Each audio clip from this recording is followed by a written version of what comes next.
Hi everyone, it's Mr. Reed, and welcome to my video on new grammar for week 18. Glad you could join, and let's go ahead and get started. So, let's start with math. So, with math today, we talked about the area of a triangle, and for this one, I actually loaded up a lot of different hand motions for this one, and with the kids today, we didn't have them go through all of those hand motions, but I wanted to kind of introduce a lot of them to you, and you can kind of decide at home which hand motions you want to use when trying to learn the area of a triangle. So I'm just going to go through all the hand motion ideas that I had for this and show you. So the area, so we did this for A, and we've done that consistently when we've talked about the area in math. So of a triangle, for triangle, we took our pointer finger here, and then we took two fingers on our other hand, and we moved them 90 degrees, and then we connected them, moved it slightly to make our triangle. All right? Equals, so we've done this in the past for equals. 1/2, and I put my hand around my waist to show half of my height. Base, so I can't show this on the video, for base, we did something fun where I introduced talking about, your foot touching a base playing baseball or softball. So we had our foot stick out like we're touching a base. Times, this is times, done that before as well. And then height. So for height, so I use two fingers like this, and I move my other pointer finger this way to represent the letter H for height. So a lot of different hand motions there. Let's go ahead and go through all of that at one time. So the area of a triangle equals 1/2 base times height. All right, our next subject is Latin. And for Latin, we're doing second declension noun endings, and this is a repeat from week 17 from last week. So just to save time on this video, if you want to review that, you can go ahead and listen to my video from last week. And of course, we went through the song that we hear on the CCCD, so it's the same thing. So as usual, the kids know it very well and are doing a great job with that. So that's what was going on in Latin. All right, next is science.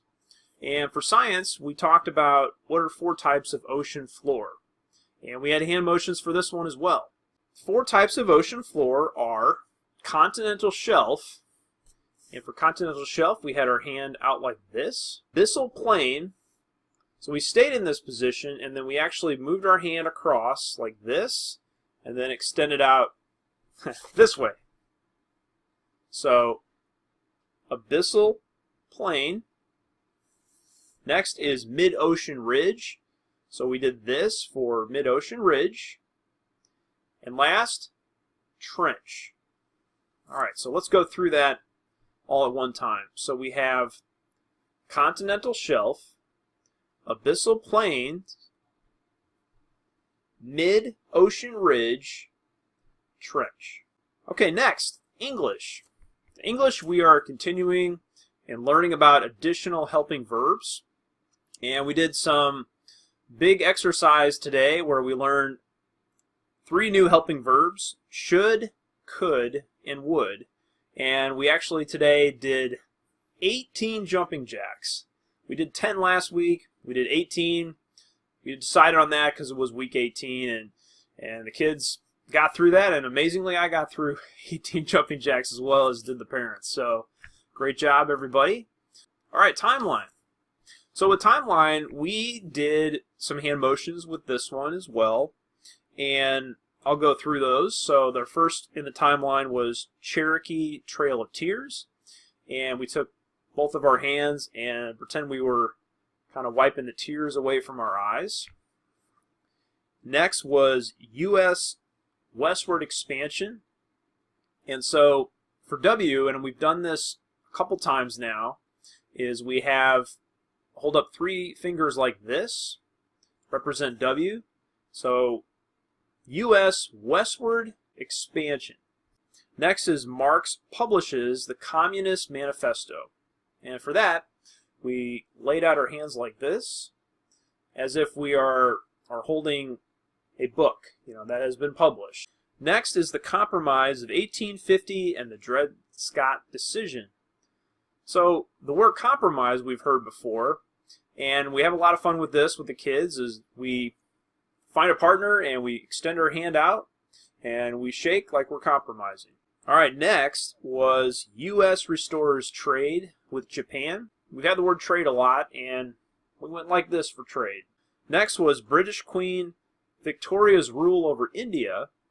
And for that one, we actually put our hands on our head like that to represent a crown. Finally, we had Darwin publishes The Origin of Species. So we have the word publishes again. And so with that, we did the same hand motion, and we put our hands out like this, as if we're holding a published book. So let's go ahead and quickly go through all that at one time here. So Cherokee Trail of Tears, U.S. westward expansion, Marx publishes the Communist Manifesto, the Compromise of 1850 and the Dred Scott Decision, U.S. restores trade with Japan, British Queen Victoria's rule over India, Darwin publishes The Origin of Species. All right, so that was timeline. Okay, history. With history, we are talking about the mound builders. And for this one, we were kind of running out of some time today, so we went ahead and just kind of drilled it, and I did kind of show some hand motions, but I didn't tell them to the kids, and I mentioned to the parents that I would go ahead and go through those hand motions to you in the video. And so these are the hand motions for learning about the mound builders. So we had circa 1000 BC to AD 1450. 3 North American mound building civilizations were the Adena, the Hopewell, and the Mississippians. So quickly, 1000 BC to AD 1450, 3 North American mound building civilizations were the Adena, the Hopewell, and the Mississippians. So that last one is a letter M, and we're kind of going down like the Mississippi River there. So, and we actually did that through the CC song, so I played that during class as well. All right, last but not least, we have geography, and we actually started with geography today. Usually we do that at the end, but one of the kids said they'd like to do that first, so we went ahead and did geography first. And our geography this week was Mesoamerica regions. So you will need to use now your world map. We've been on a map that has mostly Africa and Europe in there, so get your world map out to find the Mesoamerican regions. And that grammar is the Gulf of Mexico, the Yucatan Peninsula, the Olmec civilization, the Maya civilization, and the Aztec civilization. Okay, so that's it for our new grammar for week 18. Today we had a chance to finally greet Lucy back after being gone for a couple weeks, so great to have you back, Lucy. But unfortunately, we lost Anna today, and she wasn't feeling well, so sorry we didn't see you today, Anna. I hope you're feeling better, and also your mom is feeling better too as well. So, and just a reminder, we are off for the next 2 weeks, so we have a 2-week break until we resume again for week 19, and I believe that date is March 12th. So continue to practice your grammar and review, and I'll see you in a couple weeks. Have a nice break. Bye, everybody.